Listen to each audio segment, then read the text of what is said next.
Good afternoon, everyone. Welcome to MParks Ubin Day 2021 webinar. My name is Kaming, and I'm from the Pulau Ubin branch at the National Parks Board. Pesta Ubin is the annual iconic celebration of the nature, culture, and heritage of Pulau Ubin and is led by the community. Activities that showcase the wondrous nature or relive the old tales of the Emerald Island are abound. Through these activities, we hope to pique the interest of people with regards to Ubin, as well as to learn something about the island.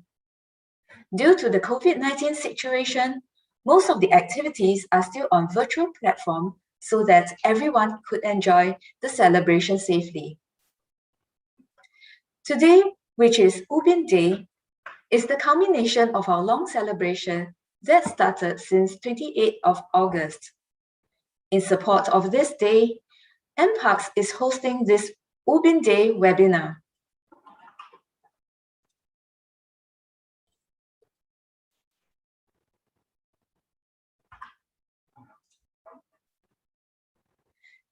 This is the second talk we have for today. If you have missed the first one, you may also watch them on our YouTube channel, MParks SG, at your convenience.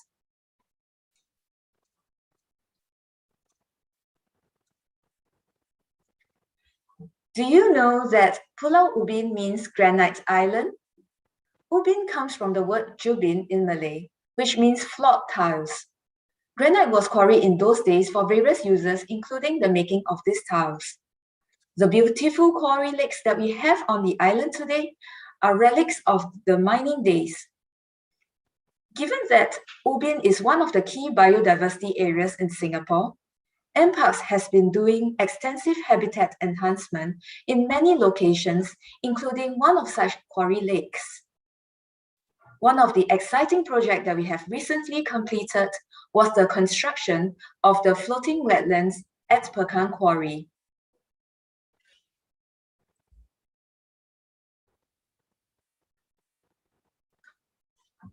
Our speaker for this talk would be our Senior Conservation Manager of Pulau Ubin, Noel Thomas. He was the in charge who has brought this floating wetland idea into fruition. Noel works on species recovery and habitat enhancement projects and coordinates research activities on the island. He also helmed the Reptile and Amphibian Survey of the Bukit Timah Nature Reserve in 2015 and led the Comprehensive Ubin Biodiversity Survey, also known as CUBS.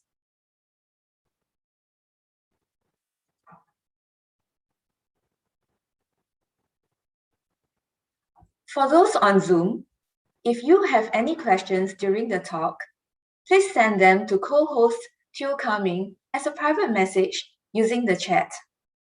We will try to address a few of them later on. Without further ado, let us welcome Noel. Noel, please. All right. Hello, everyone. Let me get my slides up.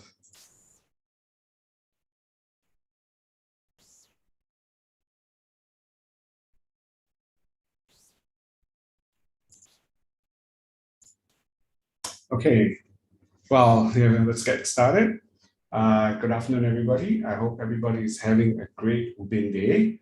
If you are on the island this morning, I hope you enjoyed some of the little festivities we had at some of the locations. Everything was kept down to a small scale now because of the ongoing pandemic, but every year we still strive to get our Ubin Day celebrated.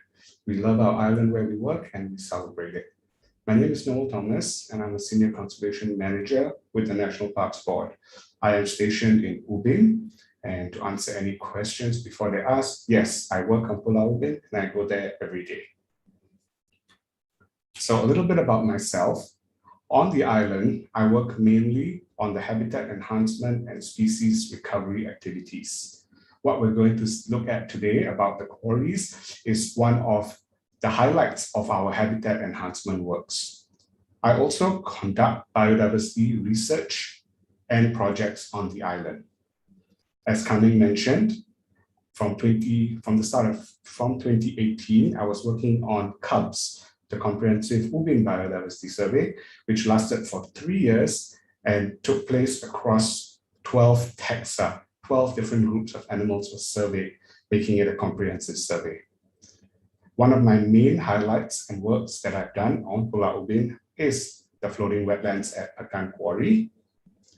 I have been working with wildlife for over 15 years now and done projects mainly in the United States where I went to school, Central America, specifically Costa Rica, and a little bit in China and quite a bit in Malaysia. My specialities are in mammals and reptiles and amphibians. Okay, so before we delve into looking at the quarries of Ubin, take a look at this picture and tell me what it reminds you of. So this was a picture that I pulled from the National Archives.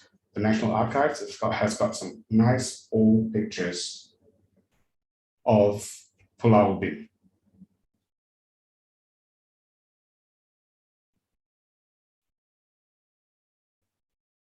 Okay, I'm sorry, I got a request to share my screen on another monitor. I am not able to do that, so I have to carry on the way I'm doing it.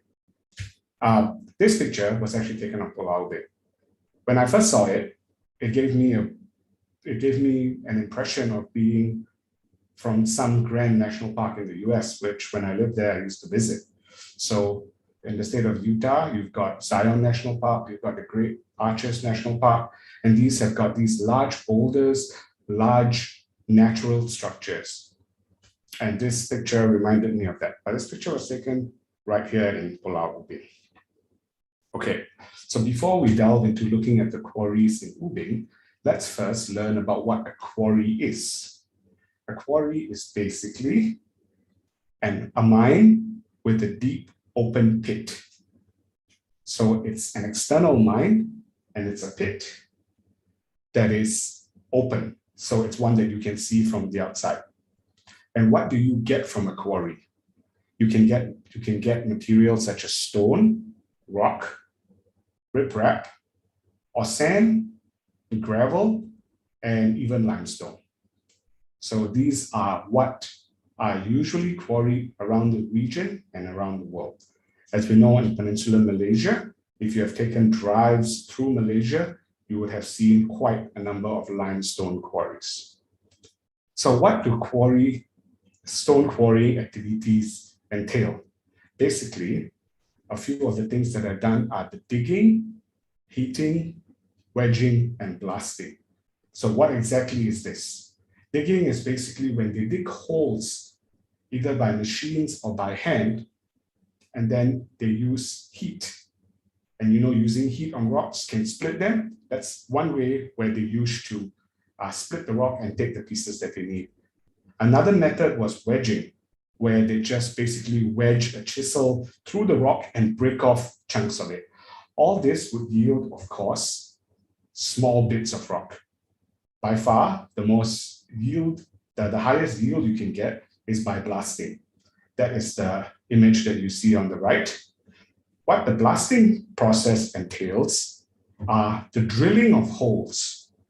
So instead of just digging, you drill holes into the ground where you have that material you're going for, and then you put in your charges. Charges are actually explosives. You tamp your charges and then you fire. When you fire it off, this is what happens. A large piece of land gets broken up and bits of rock and sand and smoke, everything comes out. And then workers would go and collect the rocks and stuff that they were going for. Okay, so let's look at some old pictures of Pulau Ubin. These pictures are all also from the National Archives. So this is an old picture of what looks like possibly Ketam Quarry. You can see that people were able to go right up to the surface of the water back then. Nowadays, most of the quarries are fenced off for safety. So you can see a bunch of kids there very interested in whatever they're looking for. Maybe they're looking for some nice rocks, shells, all kinds of things can be found in a quarry. This is what a quarry wall looks like. A bit of a close-up after it has been blasted.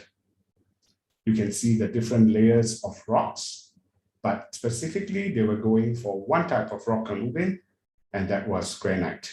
But they also got other things such as sand.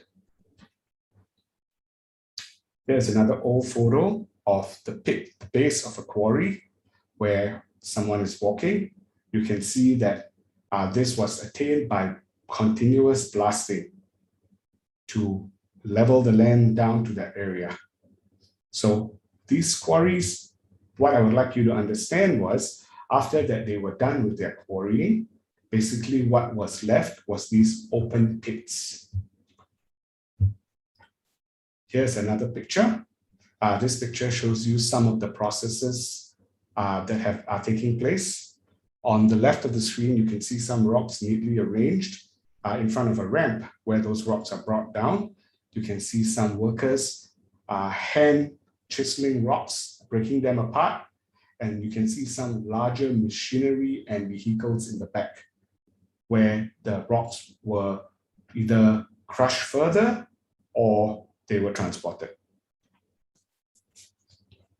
So this picture shows the quarry when it's abandoned and already starting to fill with water. So you can see, where does this water come from? This water is basically rainwater, and over the years, it collects in the bottom of these pits.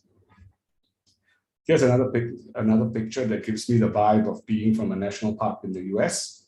It's just the angle that it was taken from, that really steep road, a deep gorge, and green water down there. So I think this is a very beautiful picture. Here's a picture of a quarry that was towards the eastern side of the island. You can see that it's titled Quarry near Kampong Che Java. That is an old name of what we now call Chek Jawa. And from here, you get those large boulders, which I showed from the very start. Here are some more of those boulders. So you can see that even within Ubin, the quarries look quite different, and they were mining different kinds of materials from the different quarries. The entrances to the quarries would normally have signs like this, things that say, keep out blasting area or enter at your own risk, because there was dangerous work going in there. Basically, they were setting off dynamite and blasting these big rocks. So they put some warnings to not let people, advise people not to go close. Here's another old photo, and you can see that the bottom, the water is already starting to collect. What I'd like you to note on this picture is the road.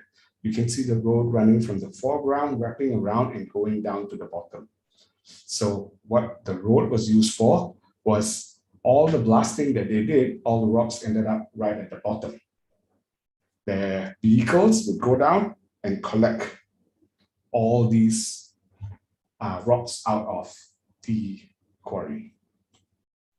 These are some of the vehicles that were used to bring the rocks and sand out of the bottom of the quarry. And other than just trucks, heavier machinery was used, such as excavators were used. And in this picture, I'd like you to look in the background. If you look in the back, you can see these tall structures at an angle.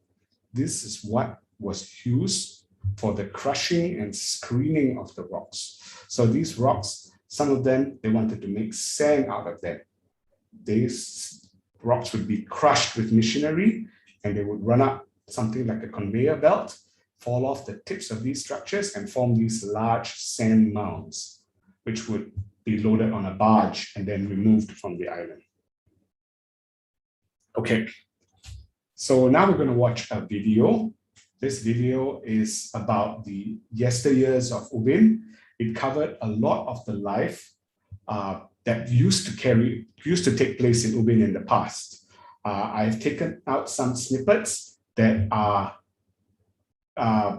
talking about what we are talking about today. That's the quarries. The video is in Mandarin, but it's been translated by subtitles to English. And you can see many of the things that are described are taking place. So look out for the digging of the holes, the charging, the tamping, the blasting, the moving, the crushing and screening.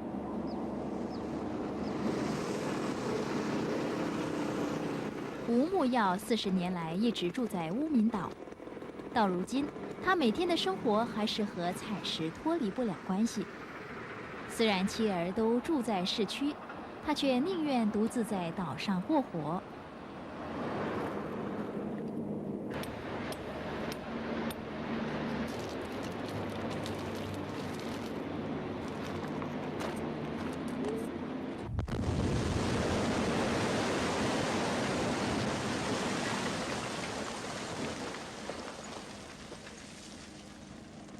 機械會腳無燒啊，無行聲啊，水放就當愛搬弄啊，賣咗啦，賣咗肯定沒什麼無糖咯。到了80年代，一间又一间的采石场先后关闭，从事采石这行的人越来越少。目前，岛上只剩下2间规模比较大的采石场，它们是坐落在岛东北面的资源开发局和西面的义华采石场。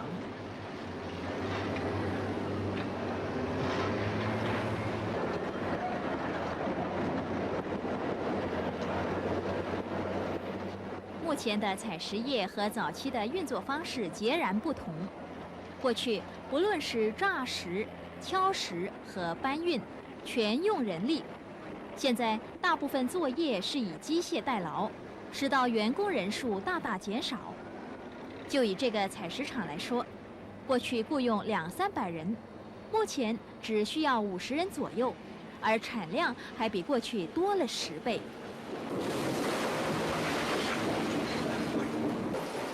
采掘花岗岩不但是乌敏岛上最重要的经济活动，也为新加坡本岛的发展做出贡献。义华采石场每个月就将7-8万吨的石子运往新加坡，供填海、铺设道路和建筑等用途。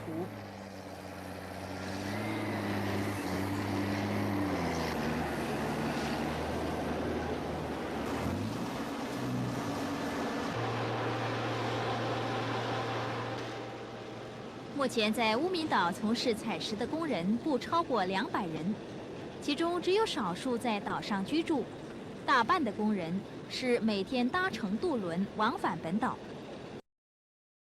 Okay, I hope you enjoyed the video. In it, you would have seen a lot of the stuff that I described. One question that you might have in mind that I'd like to answer now is where or what were some of the things that were constructed out of the granite from Pulau Ubin? So in the past, a lot of the structures that were built in early Singapore were made out of granite.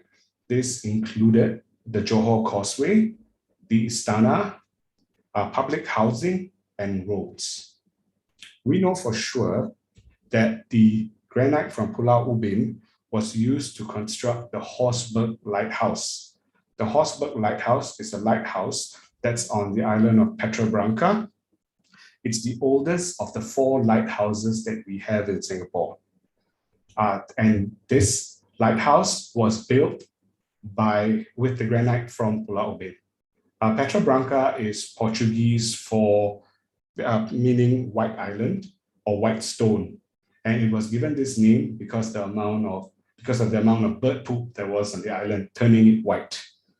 Also speaking about Portuguese, tonight a very prominent Portuguese superstar returns to play in Old Trafford. So for those of us who are excited about that, you know what I'm talking about.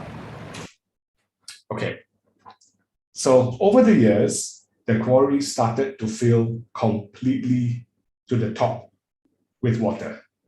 So here you can see Pekan Quarry, the area that we are going to look at in detail, filled up all the way up to the top, to the brim. In fact, when it rains, when there's heavy and continuous rain, Pekan Quarry even overflows. So we had to build a drain to drain out some of the water from Pekan whenever it gets too full. As you can see, that area naturalized very well. So you don't see any more of those harsh structures like the bottom of the pit or the jagged rocks. All you see is beautiful greenery and water. So Pekan Quarry was selected for our habitat enhancement efforts. Why Pekan Quarry? Okay, so one thing is Pekan Quarry is the first quarry that you would visit if you came to Pulau Ubin. It is only 5 minutes from the center of the village, and that is right, and only about 10 minutes walk maybe from the ferry terminal. So it's very close, and if you came to Ubin, walk through the village and you were heading west, you would walk right by Pekan Quarry. So it was a great place for us to do the habitat enhancement, but also showcase the biodiversity that's going to come to it to the public. Another reason why Pekan Quarry was selected is also because it is a favorite spot used by grey herons. So grey herons would roost in Pekan Quarry. They would roost all around the trees on the sides. So we thought about what if we could make the space on the water usable for these animals. So in 2015, we launched our floating wetland project. Back then, it was just a pilot initiative, so something just to try out. So what we did was we put 3 small floating wetlands. I'll show you pictures of those in a bit, just to test out if it would work.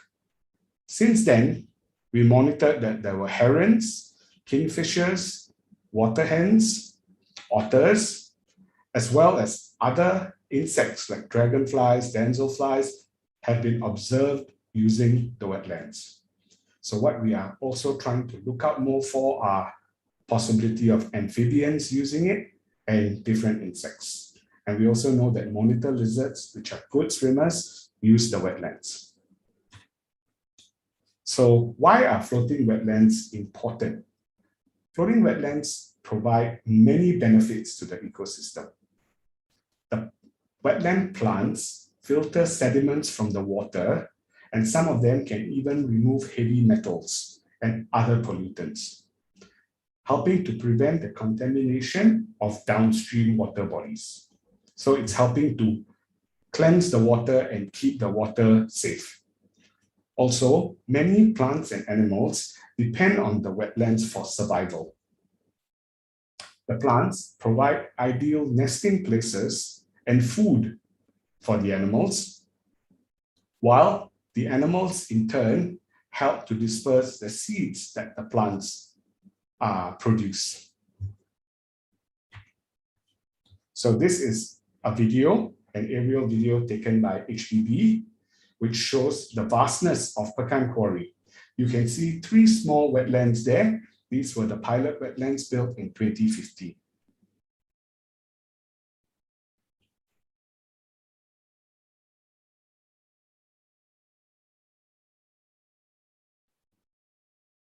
At the bottom, you can already see us starting to build the next phase in wetlands, which was the larger project that completed just last year in 2020.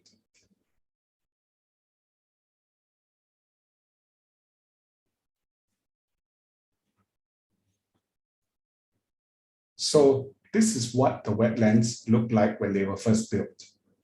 They were small, the plants were still very young, but already you can see the birds starting to use them. So here you see some grey herons on the wetlands.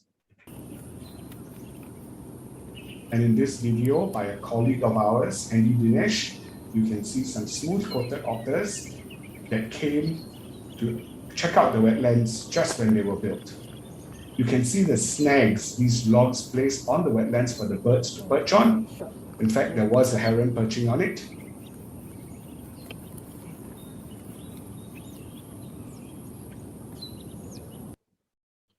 Okay, so we built these pilot initiative, 3 small wetlands in 2015, and monitored them for a few years.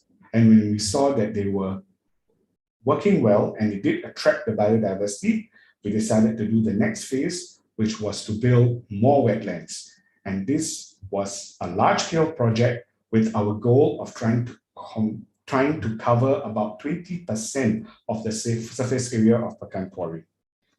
So in order to do that, we use these hexagonal floating modules developed by HDB, which they had used in some other parks, like the ones in Punggol and Sengkang.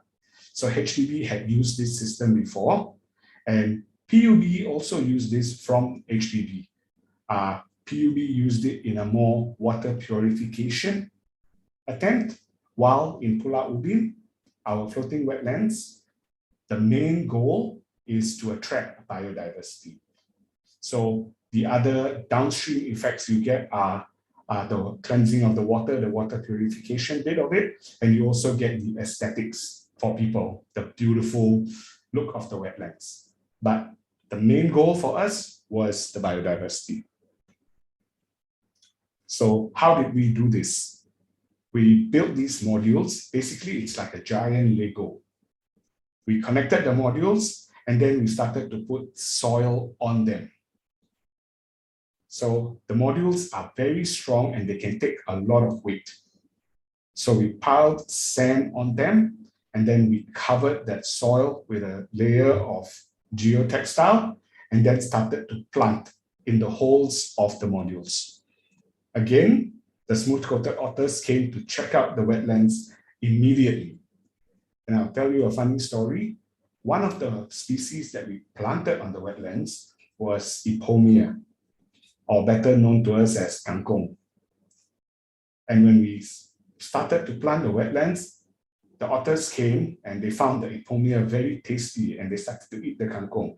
And so my contractor called me and said, hey, the otters are eating the plants.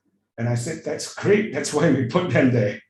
So while they were worried that their plants were getting eaten, we were happy that the plants were serving their purpose, attracting the biodiversity.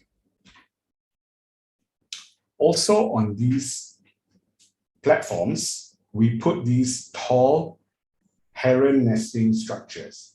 These structures were put with the goal of allowing herons and other heron-like birds, or rather any birds, to roost on. But we also hopefully one day would like to get the birds to nest either on the platforms or in the surrounding area in Pekan Quarry. So what we really want is the herons to nest. The herons are roosting there. Roosting is something like sleeping. So every day they go about their business, they fly to get their meal, they go forage in places like the intertidal areas, in other freshwater areas, and then they come back to Pekan Quarry to rest, and they go about the next day. So what we wanted to try to do is also to get them to nest. On the picture on the right, you can see these floating mats that were attached to the sides of the modules. Because the modules are quite big and strong, they stuck out of the water a bit tall, right? So it's a little bit out of the water. What if you are a small animal, like a baby otter or a small duck, and you're trying to get onto the wetland, but you can't because it's too tall? So we put these floating nets. The floating nets are about 1.5 meters wide, and we attach the mats on the side. As the mats are very thin, they would lay just on the surface of the water, and the animals can climb on and off the wetlands from these nets. Okay, next, I would like to show you a 360 video of the floating wetlands. If you can see this. So these are the heron nesting platforms. And this is a 360 video that lets you look all around. You can see some of the water, the ponds created within the wetlands. So if I look up, you can see the sky, and look down, you can see the grass.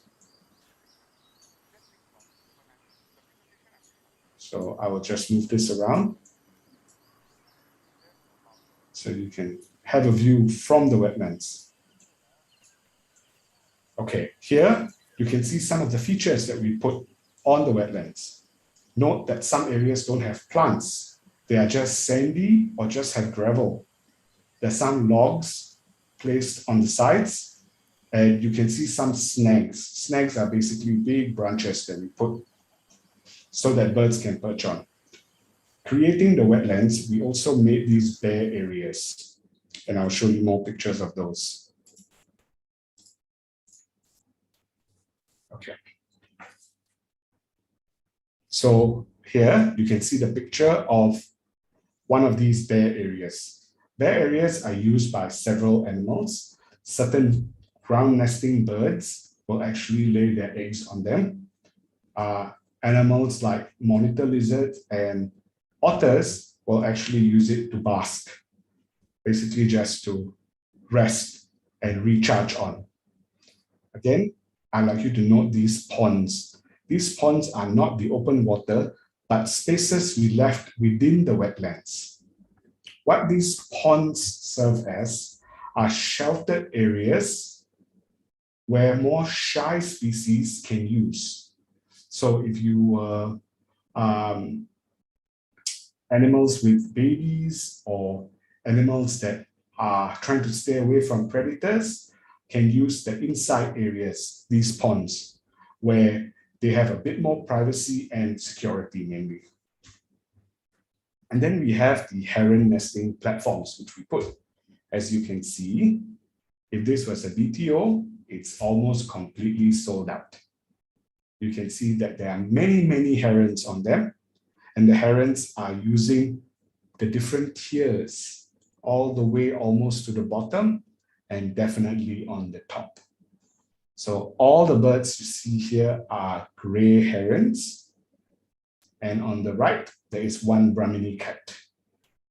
Often there's a pair of Brahmini kite that chose this unit here that like to hang out on it. And the herons don't seem to mind. So here we can see one of the wetlands, and we can see that the herons are very obedient because they are maintaining social distance. So you can see the herons along the sides of the wetlands, all far apart. But what do you think they're doing? Standing on the edge like that. So these birds are foraging, meaning they are feeding, and herons eat fish. So previously, the herons had to use the sides of the quarries to fish from, but the sides sometimes are sheer cliffs or rocks or trees and plants, not flat ground like this. But this allowed the birds to stand right at the edge of the water and fish. This will make the grey herons want to come back in greater numbers to roost here in Pekan Quarry because of these features that it has, and then hopefully it will get them to nest here. Okay, so this is a video where you can see these black structures are the floating modules, and look at the bunches of roots coming through those holes. So you can see that the trees that were planted, all the roots are coming through. In this picture, you can see the floating net, and you can see the different kinds of roots. So the whole basis of a floating wetland is the plants are floating on the surface and the roots are in the water. And so what other purpose do the roots serve? The roots are where tiny fish stay. As you can see here.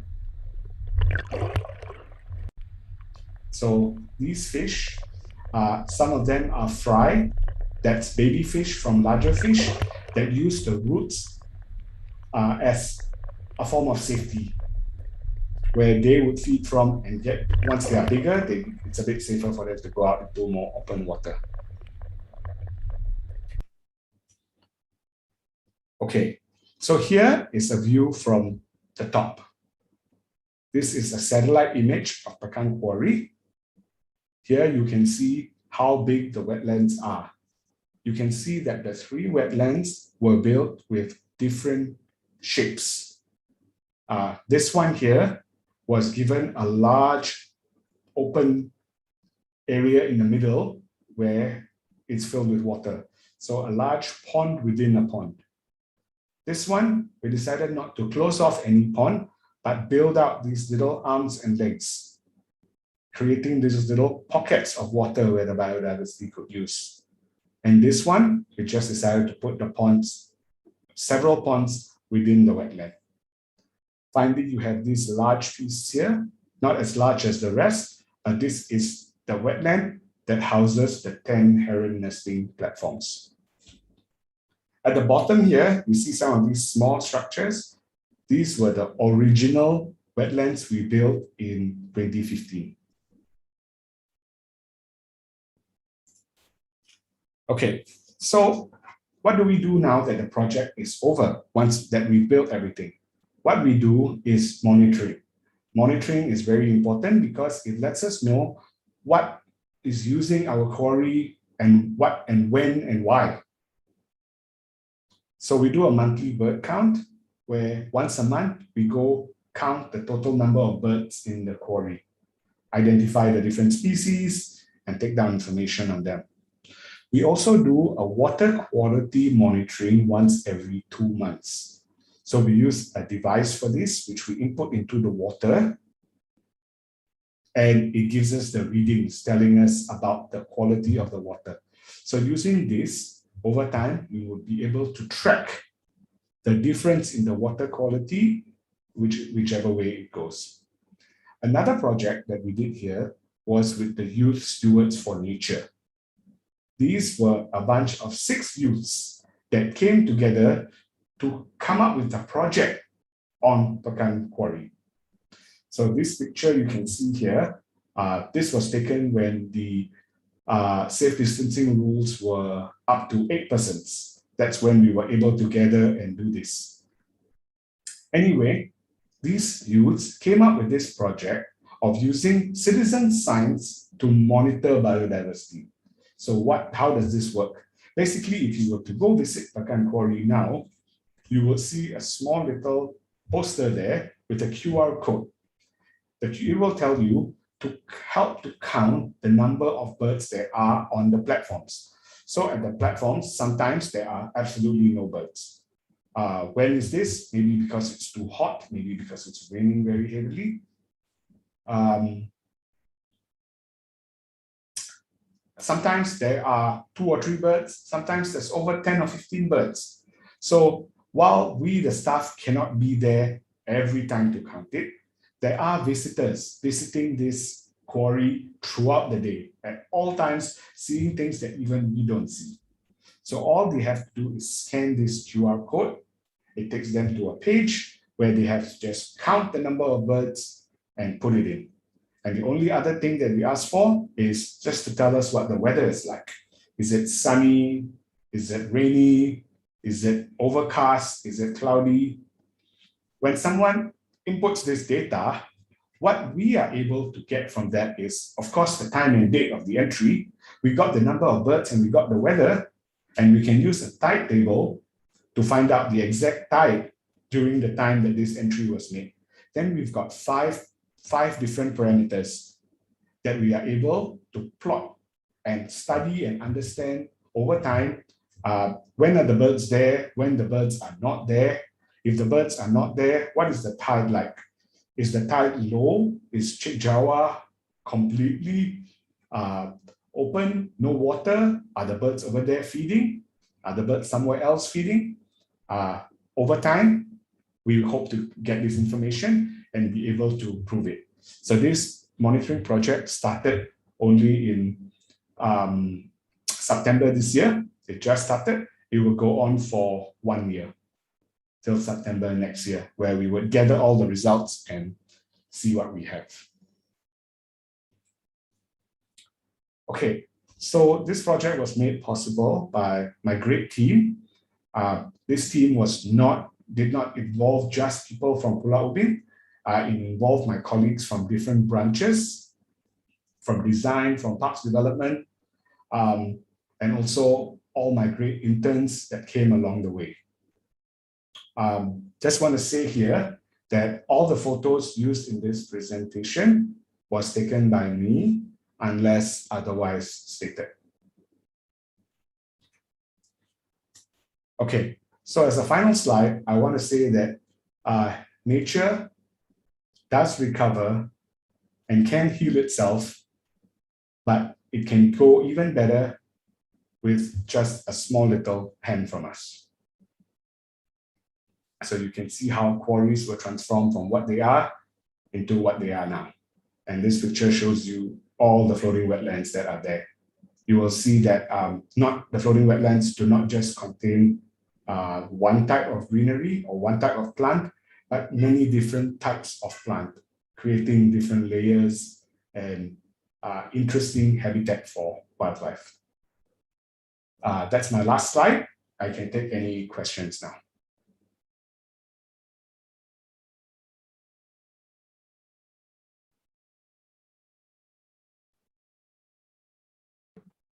Thank you, Noel.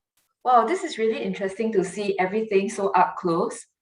The floating wetland is like, I feel that we are like town developers developing HDB flats and playgrounds and nurseries for the wildlife, which is pretty interesting. Okay, so we have quite a few questions. So now this is the Q&A session. So thank you to those who have submitted your questions. Let me share my slide.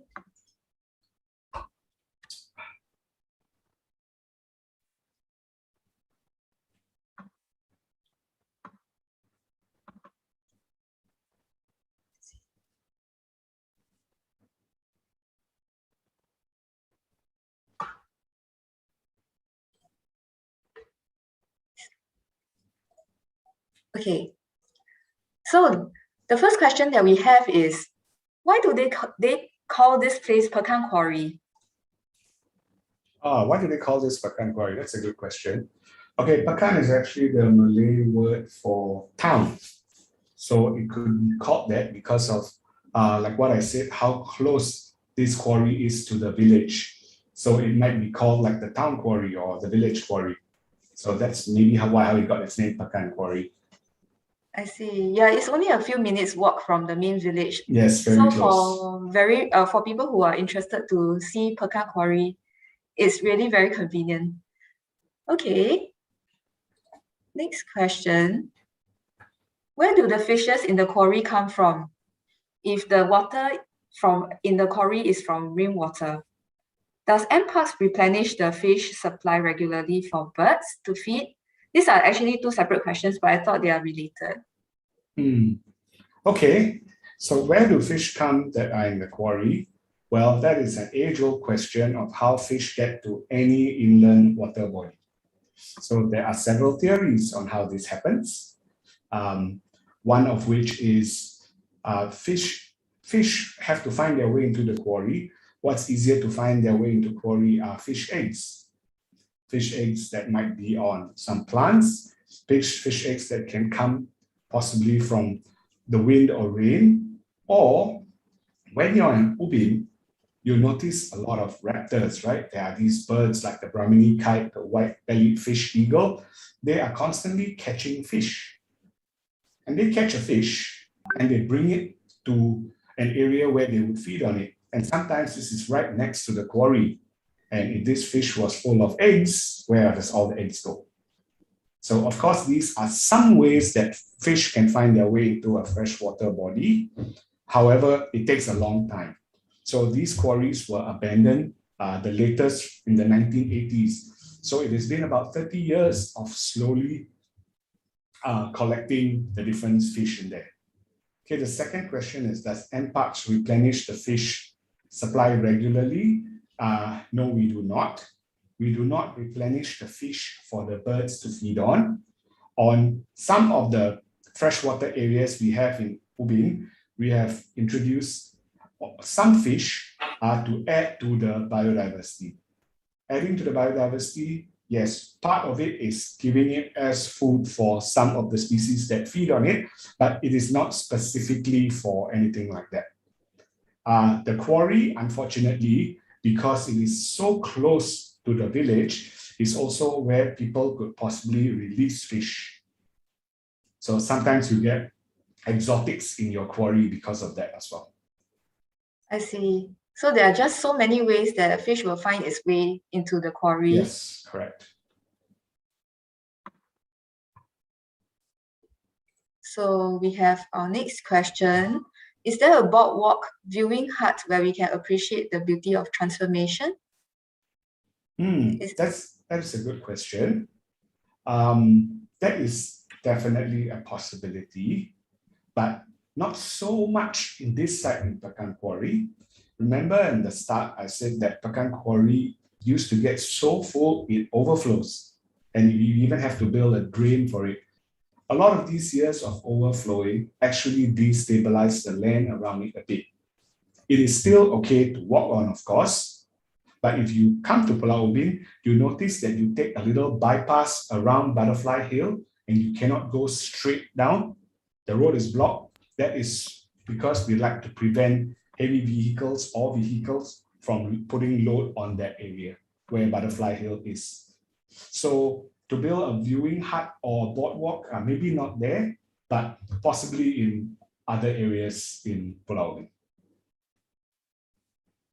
Okay, I think the viewpoint for Pekan Quarry is actually very good to look and enjoy the beauty of the floating wetlands and the surroundings. So do check it out when you are in Ubin. Yeah, and then also if you go to Sungai Buloh, you'll notice a lot of bird hides, right? Bird hides are put there with little windows for you to look at the birds. In Pekan Quarry, the wetlands are intentionally placed further away from the viewpoint. Why do we put it further from the viewpoint and not nearer so that you can see it? It's because as it is further, it is more private. It would let the animals come and use it. And so that's why we haven't put up any screens or blinds or things like that at the Pekan Quarry viewpoint, because the animals or the wetlands are further away. I see. So there's no such need for it. Yeah. Okay. Are there any other interesting species of fauna that are seen after the installation of the floating wetland? Many different bird species use the floating wetlands. Other than the grey herons, Pekan Quarry has got a resident purple heron as well that is often on the wetlands and even sometimes on the heron nesting platforms. On the heron nesting platforms, we've also monitored great-billed herons using it, as well as the oriental darter. Oh, okay. Oh. And recently, about a month back, we had a pair of lesser whistling ducks. Ooh. Yeah. That's really cool. A species that likely flew from Malaysia and was attracted to our quarry. So it came and checked it out for a few days and then they left. I see. Okay. One last question just to end things off. How can I get involved in activities and survey on Pulau Ubin? Okay, yes, Pulau Ubin has got lots of activities. More when the pandemic ends, hopefully. We just completed a large survey that was done from 2018 to 2020, but there will still be a lot more. And I would say that the best way to get involved is to sign up as a Pulau Ubin volunteer. So our Pulau Ubin volunteer network is extensive, and our volunteers get to help out with many things that we do. Be it forest patrols, where we move through the forest in our island, looking for things like illegal animal traps, or there are no illegal animal traps, looking for those things like that. Or even doing a boat patrol, where we go around and look at the coastline of our island to see what's going on. Many surveys are still ongoing, things like bird surveys, butterfly surveys. These are all things that you could be a part of if you sign up as a Pulau Ubin volunteer. Wow, it seems like there's just so many activities for different interests. Okay, yeah, I think this wraps up our session for Q&A. Thank you so much, Noel, for this very interesting session. And to our audience, please check out Pekan Quarry if you visit Ubin. If for some reason you are unable to go to Ubin personally, but are still interested to view some of these places, do check out our virtual tours. They could be found in our last year's Ubin Day 2020 playlist on our YouTube channel, MParks SG. For example, there is a virtual tour to Ketan Mountain Bike Park, our species recovery project for birds on Ubin. And if you're keen for more interesting stories of yore, you may check out another virtual tour. This tour takes you to the military installations that were built during the World War II, and it could be found in National Police Cadet Corps Camp Resilience. This brings us to the end of our session. Thank you, Noel, once again for sharing with us on Pekan Quarry. And thank you to all of you for tuning in. We hope you've enjoyed this session.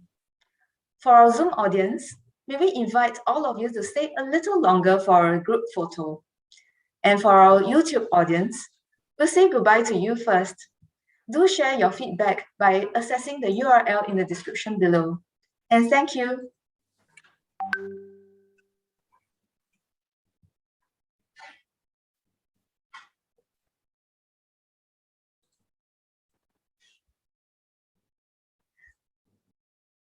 So to our Zoom audience, may we invite all of you to turn on your videos so that we can take